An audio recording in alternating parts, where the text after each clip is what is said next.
Avocate de Dominique Pellicot. Bonjour maître. D'abord, ça n'est pas une surprise, c'est 20 ans requis, mais comment votre client a-t-il accueilli ces réquisitions, donc les plus lourdes qu'on pouvait imaginer?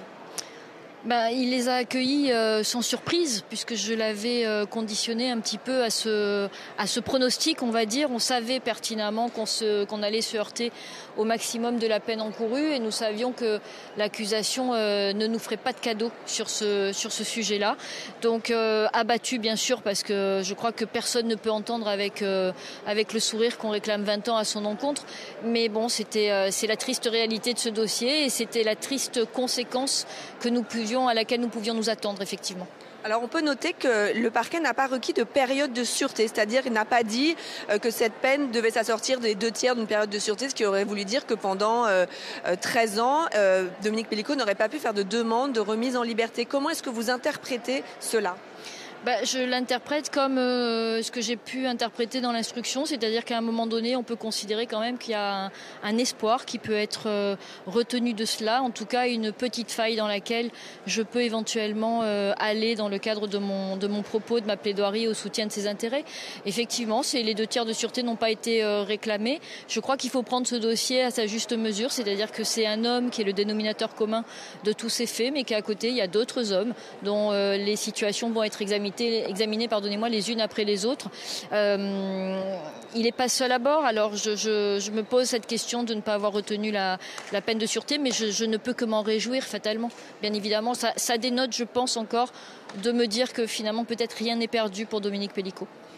À l'issue de ces réquisitions qui vont durer peut-être 2 jours et demi, vous serez la première avocate à plaider. Alors sans dénaturer bien sûr votre plaidoirie, que peut-on dire pour défendre un homme qui reconnaît les faits qui lui sont reprochés, reconnaît avoir drogué, violé et fait violer sa femme pendant des années ? Je pense qu'on doit parler de lui, on doit parler de sa vie, de son parcours, de ce qui a pu faire que d'un coup tout a été déréglé, on va dire. Je crois que ça part de là. Vous vous rappellerez quand même que la majorité des hommes qui sont dans cette salle d'audience ont tous un parcours de vie cabossé. Dominique Pellicot le premier, et c'est ce sur quoi on peut effectivement insister, bien sûr. Dernière question, maître.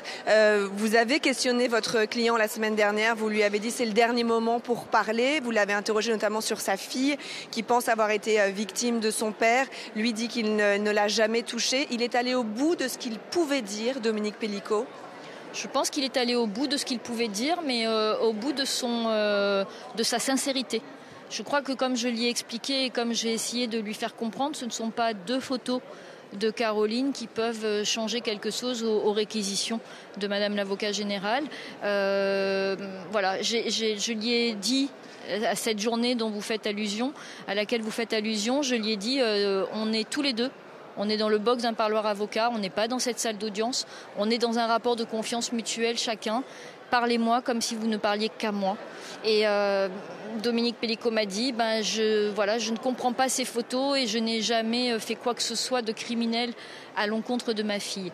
L'avocat général ce matin dans ses réquisitions a relayé ce propos, c'est-à-dire que nous sommes face à une dame que je respecte profondément, mais qui a une conviction contre laquelle je ne peux pas, moi, en tant qu'avocat Dominique Pellicot, lutter.